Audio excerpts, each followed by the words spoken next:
You're listening to the Navigating Magic podcast. This is the portal where we illuminate ways to weave ancient wisdom with modern knowledge in order to help ground your experience in this lifetime. I'm your host, Natasha Andreo, and I'm so grateful that you're here.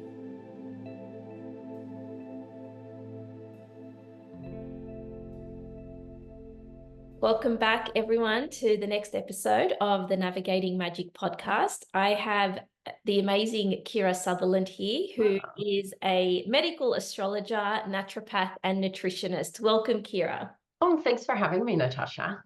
I've been looking forward to this session for so long because I am in such awe and in admiration of you for the teachings and your ethic and the values. And I've been following your work for a while. I'm studying your course at the moment and absolutely in love. So thank you so much for being here. Oh, thanks for having me. Just to warn you all, I'm at the end of a head cold or the flu, so I'm a little sniffly sounding. I apologize. That's fine. Thank you for being here. Yeah. I would love to, go straight to the beginning, because I know that you're in your studies way back when you started out as a naturopath and there was a missing link. Yeah. So I was actually studying naturopathy and astrology at the same time back 1,000 decades, 30 years ago, I think. When we were doing naturopathy, you had to do a bunch of extracurricular, what's the word I'm looking for? Oh my gosh. You just had to do a lot of extra courses, and it kind of didn't matter what you did. And so I decided to do some astrology courses, and then realized astrology and medicine have these beautiful links that medicine got rid of about 300 years ago. But if you go back in history before then, they were always connected. And so I did a big deep dive on that, because I just didn't feel like there was a system to put everything through, like the traditional Chinese medicine or the Ayurvedics have. So yeah, it was a really fun exploration of kind of the energetics in the West of how we look at the human body. Amazing. Yeah. And I'm sure, because your work is very unique, like not many naturopaths are out there, studying astrology or have studied medical astrology, because it's a very particular, very specific. So I'd love to know, how has it enhanced your work? Interesting. So it's an interesting thing, because the world, even naturopathy, is kind of come out from behind the super alternative, and naturopathy is now very evidence-based, and there's a lot of research. But if you go back in naturopathy to its original roots, there was a lot, it's about natural healing and looking at not just the physical body, which is where all the clinical research happens, but it was also about supporting people emotionally, mentally, even spiritually. There was a lot more energetics to it. And I'm all for evidence-based. I have, post-grad qualifications in science.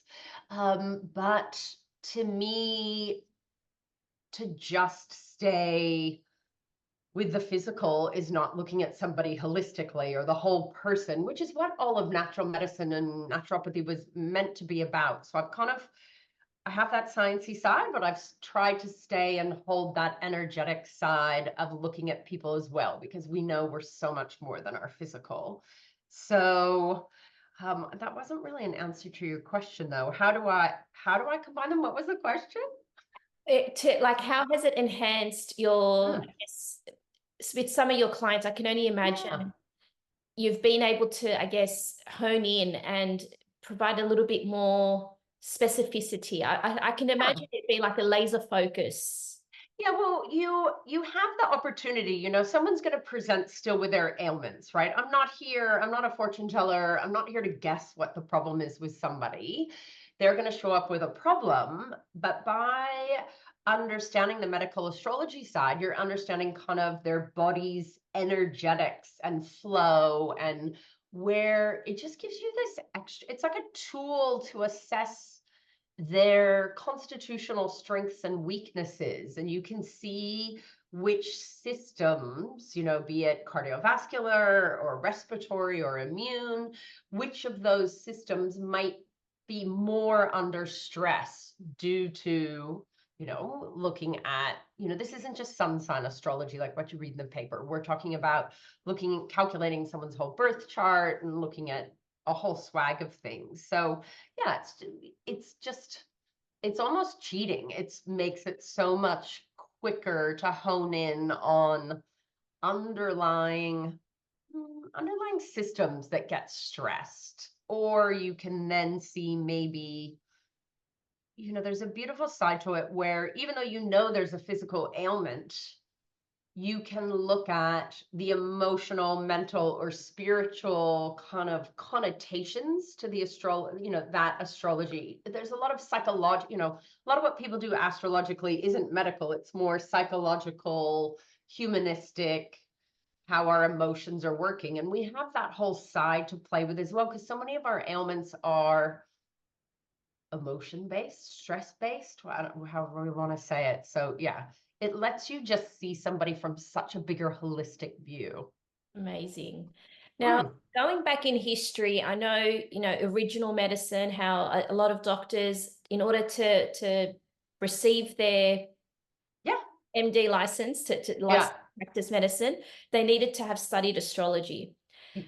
I would love to go down the path of understanding, I guess, in particular, the moon's role in certain days that we should do things, certain days that we shouldn't, and like how that, I guess it's a two-layered question. I apologize for that. That's okay. The importance of, for a doctor to have had their astrological training.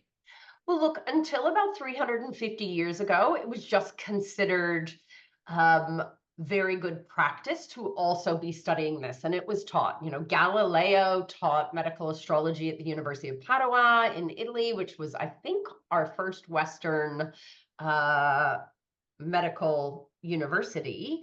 Whether they actually had to do tests or not, I don't know. I'm actually not the world's greatest history person on that. Probably the best history book to read on medical astrology is by Leigh Lehman. She's got a traditional medical astrology book that goes into all the history of it. And a lot of what we were doing has kind of morphed more into psychology these days. Like we were looking at the elements, just like Chinese medicine does in Ayurveda. We were looking at the elements and the ratio of the elements in the body, and then that got called the humors and the temperaments, and it was a whole way to kind of assess the balance of somebody. And that really got taken over by psychology. And if you go into all the different assessments you can do psychologically these days, like Myers-Briggs, if you go back in history, all of those assessments are based off of the elements in the body. So it's interesting to see where it's traveled to. So the history, I'm actually not incredible at teaching about that. The moon. The second part of that question, the moon. Now the moon changes signs every 2.5 days or thereabouts. And so, we have this also in agriculture. You can go back to the Farmer's Almanac, which is still produced today. And there's these theories around which days are better to plant crops, which days are better to harvest, all that type of stuff, days to do weeding.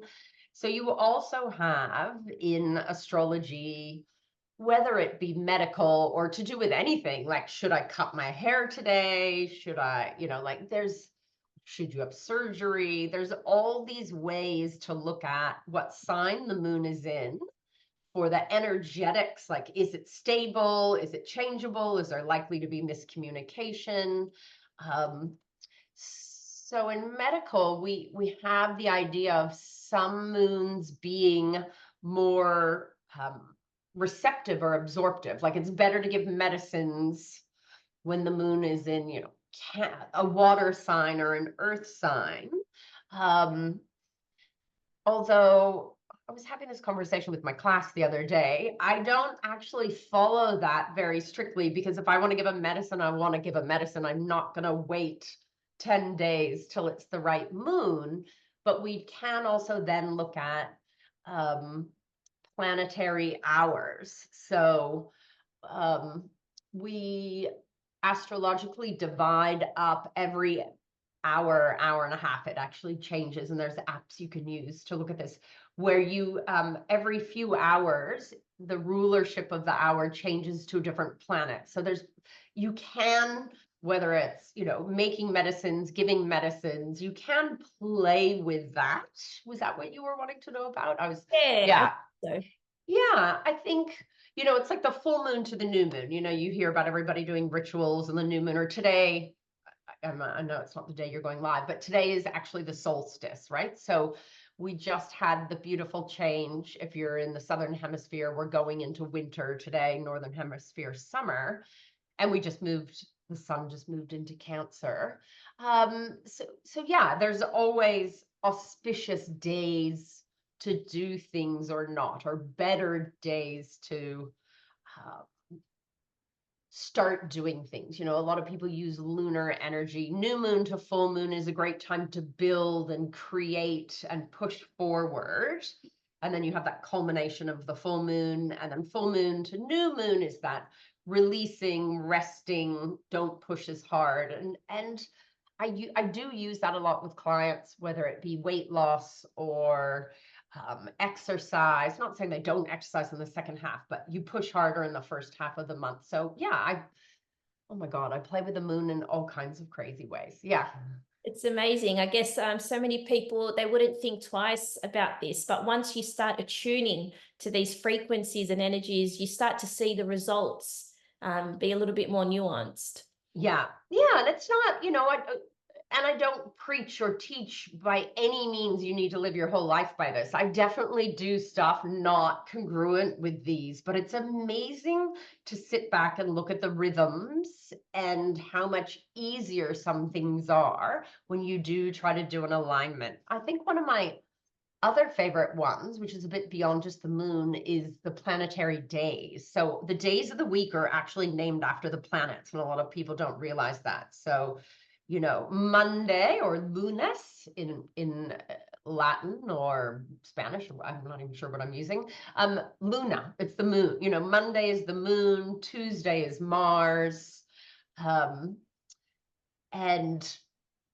then I should probably do them all. Wednesday is Mercury, Thursday is Jupiter, Friday is Venus, Saturday is Saturn, and Sunday is the sun. And each of those planets has different energetics to it about what it means and its definitions and things to do health-wise. And so I do myself, and sometimes with clients, try to set them tasks on those days that are in alignment with that energy. It just makes things easier. I think it's kind of fun, right? Part of medical astrology, yes, this isn't a serious science, but it's a lot of symbolic fun to live your life. And I know exactly what you mean. And I guess it releases some of that seriousness with it. And so you can, the structure would be fairly easy to follow. Like on Tuesday, Mars Day, there'd be like a lot of fire. So the ignition is running. Let's go. You can get a lot done. I leave Tuesday as a very, is a great day for doing some sports, getting things done. It's your fire, it's your drive. I find I'm very productive on Tuesdays, whereas Mondays, we always think we're going to be productive, but it's the moon. It's a little waftier. It's a little sleepier. It's funny that we start the week on such a, the work week on such a soft day, whereas it's actually a great day. I now try to do just little paperwork and more creative projects, more intuitive things on a Monday rather than see clients. Yeah, I'm the same as you. I don't take clients on Monday for that very reason. And I guess we can both say that no two Mondays are ever the same. No. Either. No. Yeah. So. And I'm not as productive, right? I get waftier. I kind of lose concentration more easily. Yeah. Absolutely. Maybe want a bit more chocolate. Yeah. Back to the moon question, I guess imposition I posed. I've got bunny rabbits, and Aw. we've got 4 at the moment. They're beautiful, and our lives revolve around them. Anyone who knows me knows I'm the rabbit lady. That. But over the years, we've had 4 losses, and I've really, really been just so intrigued and curious with the time of their passing and leading up to their illness, and the phase of the moon and the sign, the zodiac sign. So I'll use one particular example, which I think you might find interesting. Yeah, absolutely. So last year in November, because rabbits, when they get ill, they're very vulnerable. It's rapid onset and it can happen very fast. So we woke up on Monday and the moon was in Leo, and our beautiful Peanut was unwell. And so we rushed him to our vet first thing Monday morning. And at that point in time, they said he could have a possible blockage in the gut, and that, you know, it was very serious. So they put him on the IV, he had some fluids, he had to stay all day at the vet. And because of his condition, he was unable to come home that night. And so he needed aftercare overnight. And our vet doesn't have emergency nurses working. It's not a 24-hour vet. And so we took him 10 minutes away to the emergency vet over at Alexandria in Sydney. And the moment we took him to the vet, that he arrived and we checked him in, the moon was void. And that particular Monday night, the moon was void for like almost 12 hours overnight. And so I just knew nothing would come of him being here. Like I just had this nothing, everything will be okay. Now, the thing that scared me the most overnight, and I remember just thinking to myself, it's going to be interesting what happens tomorrow, because I knew he had a gut problem, and knowing the moon was moving into Virgo, I was really scared. Yeah. And sure enough, Virgo ruling the small intestines, by the way. Yeah. Yeah. So the minute we picked him up, it was like 7:30 in the morning. The moon was void until 7:40 a.m. And I kid you not, he probably passed away at about 8 to 8 a.m. Wow. It was like he waited for the moon. Yeah. And and they say, you know, nothing happens in a void moon. It's like the sitting position where it's not good, it's not bad. It just kind of, there's no outcome, right? Yes. So it's not an energy of shifting. And interesting that it was a fixed moon to begin with a blockage, because fixed things that get stuck and blocked, that's a very fixed. Leo is one of the fixed signs. So interesting. That's so it's like we can read and study all we want, but I think life is always going to be one of our best teachers, because it really shows us how these energies, they're just I'm not giving autonomy or power to the energies, but you can really see them play out in our lives. Yeah, and it's, you know, it's the symbolic nature of the universe. You know, we know quantum, you know, if you take science far enough, you get to quantum physics, and we know it's all, you know, made up of the energetics and the molecules and the energy and things like that. And it's, it's just, I find it just a beautiful way to, it's like not a treasure map, but it's like a blueprint just to understand. It's not, you know, astrology doesn't cause situations. It's more about, it is a way to read the energetics of what's been happening. Yes. Yeah. So definitely it's not about, oh my God, this is coming up, something bad could happen. That's not how astrologers actually work, as you know.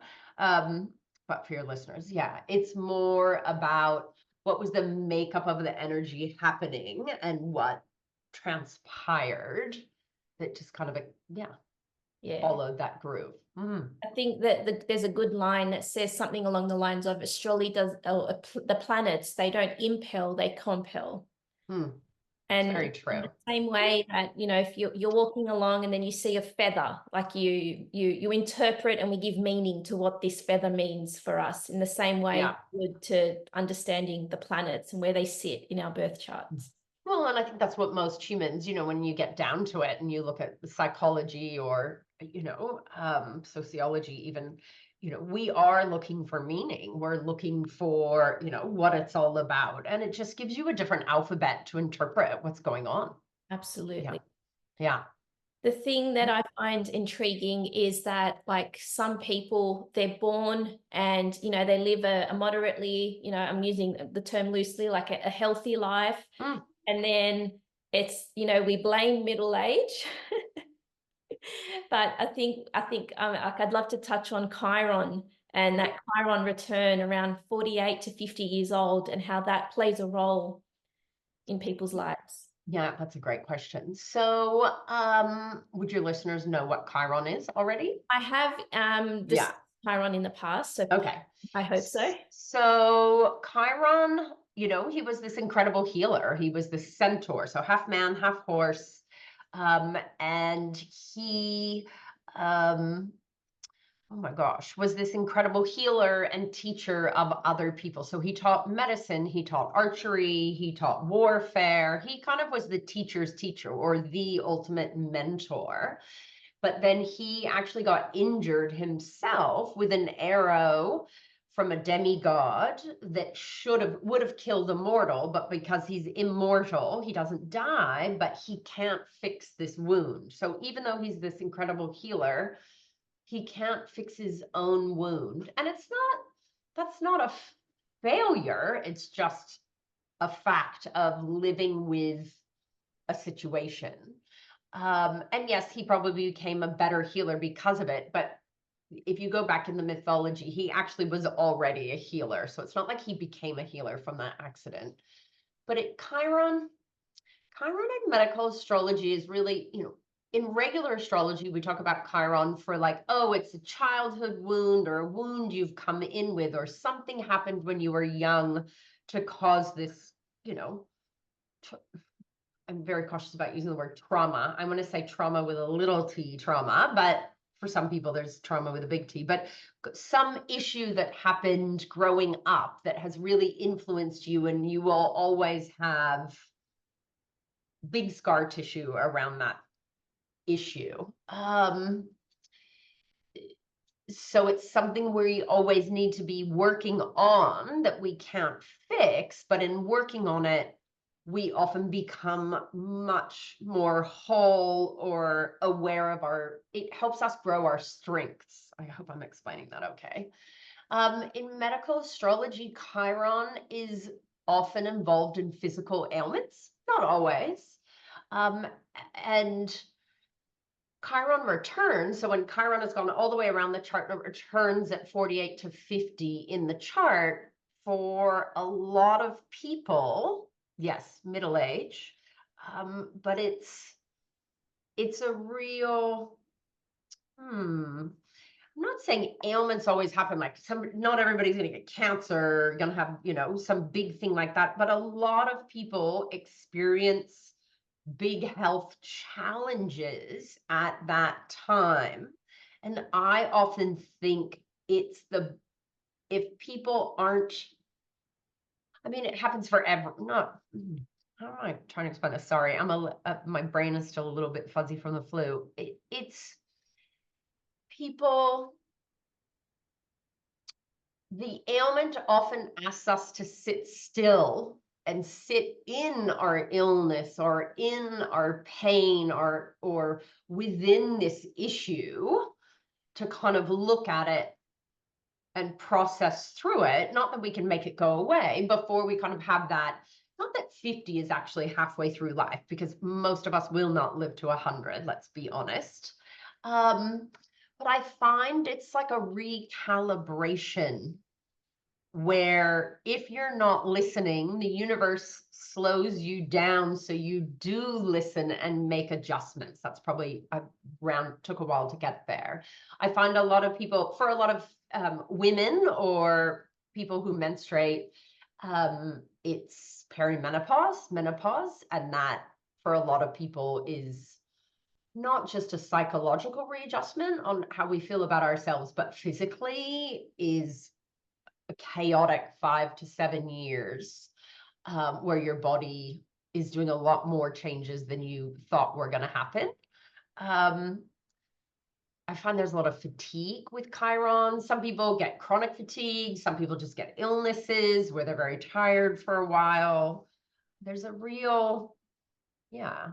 sit still and be like, with Chiron, there's always a bit of a surrender. You know, he couldn't fix his own wound. And in the end, he chose to, sorry, I'm giving you like a monologue.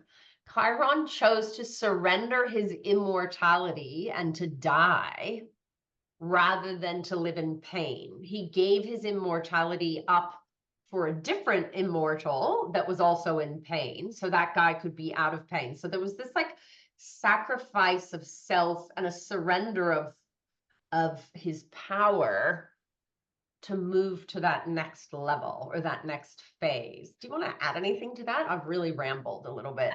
I think it's really important to know, like I loved what you said about Chiron wakes you up, because you know, I think most people can attest to there was no such thing, well, in some instances, it's not a sudden onset. If we were to, you know, rewind time and look back, you can almost see breadcrumbs leading you to this moment.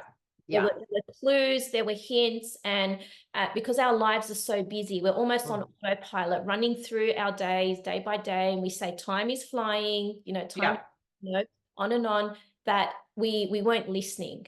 And so Chiron comes in on his high horse, no pun intended, and is like, well, okay, now if you haven't been listening, I'm going to make sure you listen. Yeah. You know, a great way to explain, which popped into my head when you were saying that, is most of us do not want to make major changes, and we only make major changes when we're in pain, right? It takes us to get to pain to go, oh shit, I better start doing something about this. And it's sad that we're like that, but that's human nature, right? If there's nothing broken, we're not going to address it. And I think with our human bodies, you know, 30s, you're pretty invincible.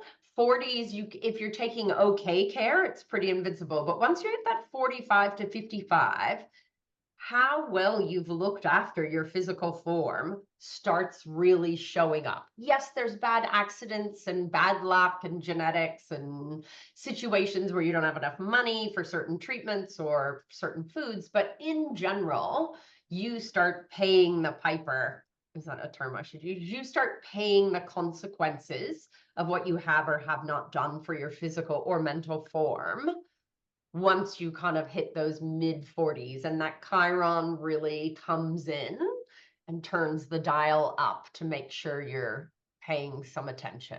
Yeah.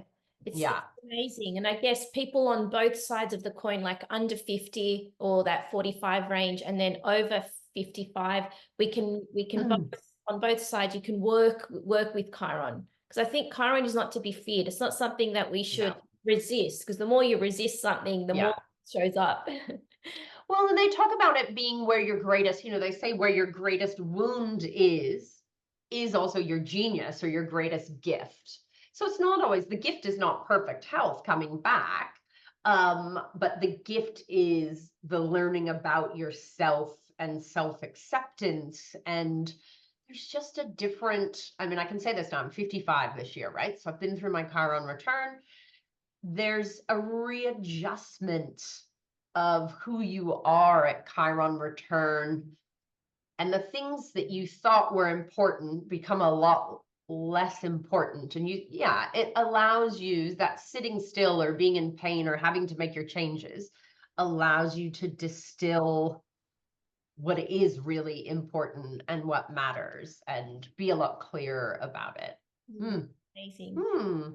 There's an astrologer by the name of Steve Judd.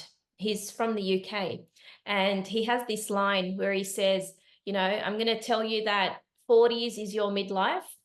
And when you get to 50, I'm going to say that I lied. It's now 50. And then when you get to 60, I'm going to say that's when the real fun starts.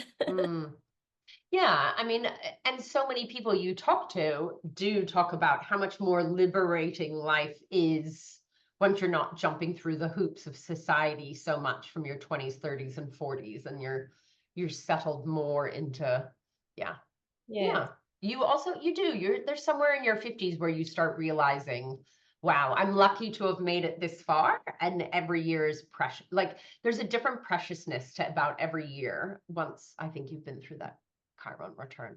Absolutely. And I think, the COVID era put a lot of things into perspective for a lot of people. And now you can see that the collective consciousness is really changing. There's a lot more of a focus on health, and that can mean different things to different people. Yeah. Yeah, it's interesting. Yeah, God, I think we have so much to unpack from those COVID years. Astrology absolutely boomed in popularity. Like, it is insane to me how many more people turn to it. Not sun sign astrology, but like deep astrology. Because when crisis happens, we look for meaning. We look for a rhythm within our life and our universe. And as we talked about before, astrology is a great symbolic thing to use for that rhythm. But yeah, health is, I think a lot of people have turned to a better healthy lifestyle. And then I also see, and maybe it's because I live in a big city, I don't know, I also feel like people have gone one of two ways, that they're either incredibly generous and everyone's looking after each other, or there's this incredible self-focused selfishness of unaware of everybody else around them, because no one, even though we were globally thinking, we were just operating in our own little sphere for so long. I find it a really interesting dichotomy. Have you found that at all? Yeah, absolutely. The difference, I guess people don't have the patience anymore for facades, and I think that the big point to make is like authenticity is coming through. It shines. Yeah. And then I think there's the people who have just gone into this fear state, and it's all about them and what they can do and consume. And it's not right or wrong, but yeah, I think there's a real polarization that's gone on from them. Luckily, I think most people are in that more generous phase, but I definitely find out in the world in a big city, every now and then I'm really thrown by how unawares people are of the people around them. Yeah. There is a victim mentality, and it comes through. And I think, like I say this often, but I think Pluto in Aquarius is only just getting started with showing us where and how it is playing out, not just in our personal lives, but we see it like, not that I follow or I care, but like with politics, mainstream, see in the media that it's just constantly glaring at us. Yeah. And I'm not critiquing anybody per se. I just find it really interesting where we got to because of it. And yeah, health-wise, I think we're still really, I think we really need to unpack the mental, emotional load, mental health from those couple of years. And I think we're in, I think with Pluto moving into Aquarius, it's a good thing. It's much more global uncovering, with that Pluto digging up from underneath, but that Aquarian, what's happening with all of us. But if you think about Aquarius ruling that higher octave of the nervous system, and just the energetics of what's happened, I think our bodies need a lot more. Even though we were kind of stuck at home, we actually need to calm and rest our nervous systems more than we realize. Absolutely. Nervous system resets, and I guess having that awareness of where is your nervous system? Where are you sitting? Because chronic stress is driving the game. Yeah. Oh, yeah. And we're in a lot of trouble right now. Like, and in some ways, we've kind of sped up after the lockdowns. And it's like, I almost feel like it's all going so fast at the moment. And again, that's our poor little adrenals and our poor nervous systems needing that nourishment. And it'll be interesting. It'll be interesting. Jupiter just moved. Didn't Jupiter just move into Gemini? My brain, I'm sorry. I'm on fever brain here still. Yeah, like there's a lot of nervous system energy coming out right now. So it's going to be interesting. One thing I'd love to touch on is how each sign of the zodiac, so the 12 zodiac signs, rule different parts of the body, as we mentioned before. And I know that you've mentioned in other podcasts that you've been interviewed on that you have a lot of Aries energy. And so you've had a few too many stitches to the head. And yes. Yes. Yeah. So are you wanting me to go through the body parts? I guess like it's not necessarily to go through them, but to really explain see what happens. Yeah. How does it, like, just the nuances? So it's the idea that, I mean, we have your sun sign, wherever the sun was when you were born. Your big three is your sun, your moon, and your ascendant or your rising sign. And your ascendant or your rising sign is actually what's in charge of your physical body. But we do tend to do ailments, especially in our big three. And so, yeah, as you know from being in classes with me, I've got a lot of Aries planets, a lot of Aries energy. And so when I injure myself, or when I get sick, Aries rules the whole head, right? It's the first sign of the zodiac. So it has that whole upper head area. So I tend to, I have 6 sets of stitches in my body, 5 sets are in my head. I get headaches really easy. If I get sick, it will tend to stay up in my sinuses and be a fever and congestion rather than like everybody getting the same virus has slightly different symptoms. So the Taurians will be like, oh my God, my throat is so sore. And the Geminis get this lungy cough really quickly. And so, so I do head ailments really well. Yeah. Sadly. I started to notice that when I've got 2 nephews, both with an Aries moon, and they've both had stitches to their head. And it's just so uncanny. You just cannot make this up. And Aries, we're excitable and we kind of act before we think. And so we don't often look what we're doing. And if you think of the symbol of the ram, and an Aries, and they literally put their head down and charge forward. And so they bump into things and they break things. And yes, I have a few little extra lumps on my skull and calluses from too many head injuries. Luckily not that many concussions. So I was talking about that the other day with somebody, but good. I guess I can use my wish, and one day I can see it happening as the more time goes on, that astrology becomes more mainstream and younger people, we're noticing that a lot more younger people are starting to adopt this. And by the time these young people have children of their own, there will be an understanding. And so we're seeing this evolution happening, and it's going to really change the way our society functions on so many levels. Look, I hope so. And modern medicine is phenomenal. Do I actually need modern medicine as it is to change? I think it's emergency medicine, and as diagnostic medicine, it's phenomenal. But what my wish is for everybody to just be a bit broader about understanding about themselves and the energetics of what's going on. It's an interesting one. I've never thought about this before. Do I actually need astrology to be reaccepted into modern medicine? I don't think that's possible. I think it's gone too far, but I love the fact that the average person wants to look at more layers than just their physical body, because we are so much more than just, yes, the physical is there and we need surgery and antibiotics and x-rays and all that amazing stuff, but there's so much more to our health on different, physical, mental, emotional, spiritual. And I think just giving us tools to be able to understand ourselves better. Isn't that what we're all trying to do anyway? Exactly. Yeah. It's a bit off topic, but I think relevant. I don't know if you've read Tony Robbins' book, Life Force.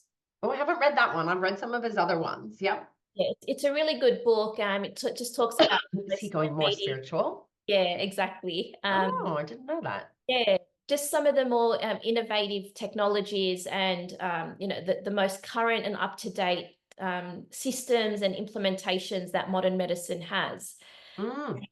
He makes such an important note that has just stuck with me, where he says, by the time a doctor finishes their 6, 7, 8-year training, by the time they graduate and they start practicing, the technologies and the implementations and systems that they've learned have already become outdated. Oh, interesting.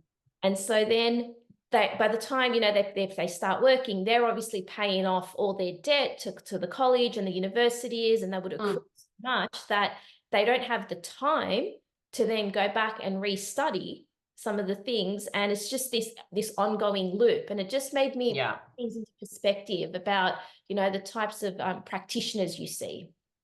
Yeah. Well, and I think it's beautiful that we do have so many different types of practitioners we can see. If I think about, my literal swag of health people that support me or that I reach out for, it's phenomenal, and I don't think any person should be doing it all anyway, right? I love, like I was saying before, I love modern medicine and what people are doing. I find it interesting what Tony's saying, because the human body's not changing. We're understanding more about the human body, but that bit's not changing, and they've done so much of their study there.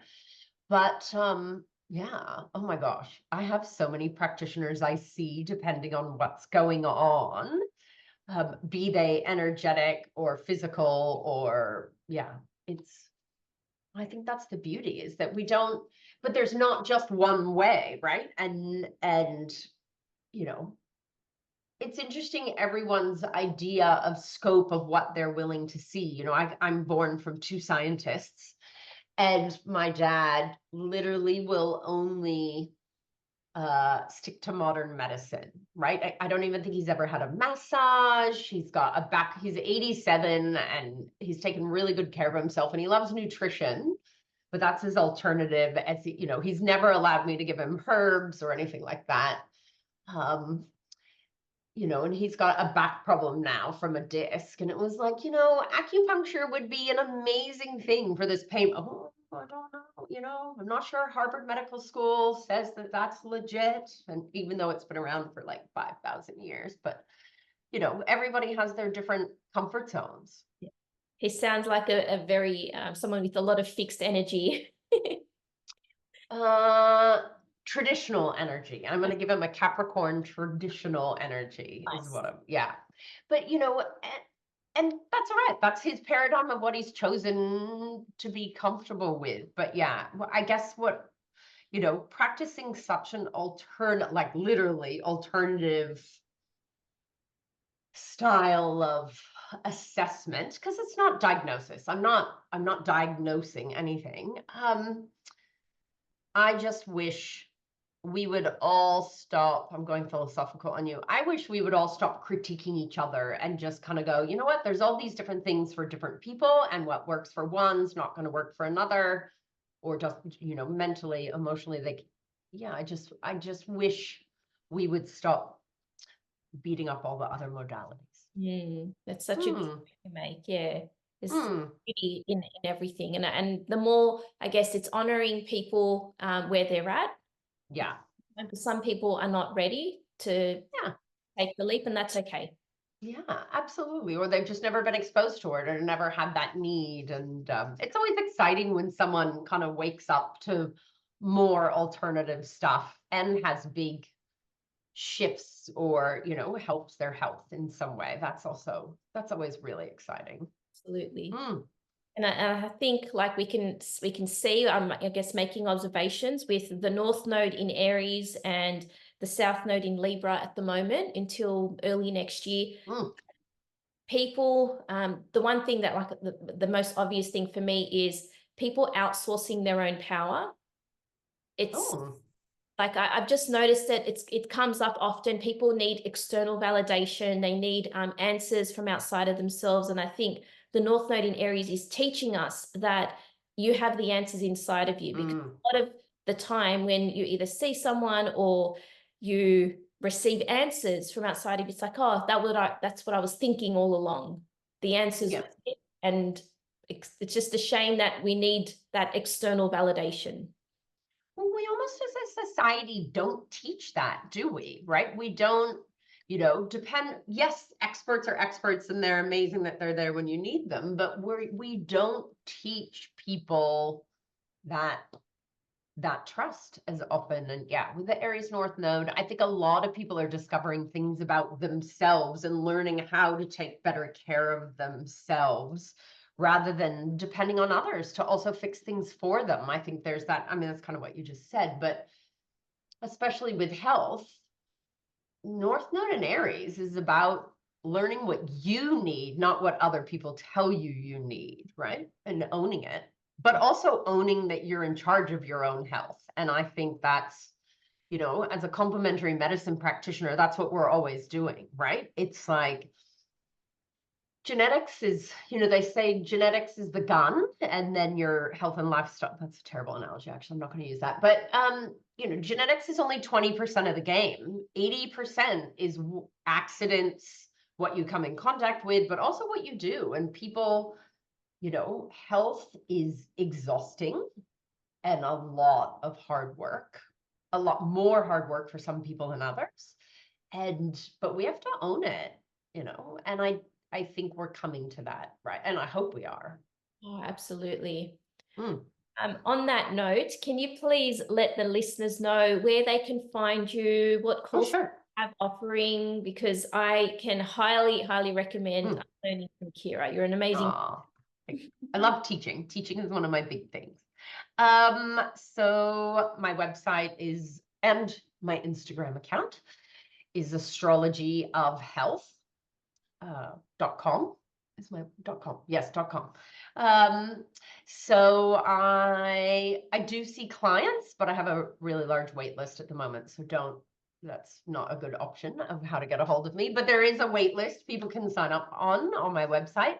But I do a lot of I have a lot of classes, whether they are live classes or pre-recorded classes. So if people are interested in medical astrology and learning about it, there's a whole swag of classes, from little baby intro things to big diplomas. But there's also on my website an area where you can go and listen to 20 different podcasts I've been on and hear all kinds of stuff for free. So go have a play on the website, and hopefully by the end of the year, my first book comes out. Amazing. By the end of the year, my first book will be out. I'm going to start saying it that way. Good. Looking in the present. Yeah. So I think that's about where to find me. Astrology of Health, Instagram. Perfect. You've been, and I'll make sure I pop the details below when you're listening. So you've been, so this has been so much fun. It's you make the seriousness of this topic, you make it light and so accessible. That's what I guess has drawn me so much to your. We've gone very philosophical, actually. I hope that was all right. As I've said, and we all get sick. I had the flu, like hardcore flu, for the last week, so my brain's just starting to work again. Well, thank you for showing up. Absolute pleasure to be here. Thank you for having me. Thank you, Kira. All my love. Wherever you're listening from, if you can give us a review and a 5-star rating, that would be so helpful in supporting this podcast. If this lights you up and inspires you in any way, then please make sure that you share this episode with others and reach out to me and let me know. I'm beyond grateful and blessed to call this work. Together, we learn, grow, and evolve. Staying anchored in your heart means staying anchored to your humanity. All my love, Natasha.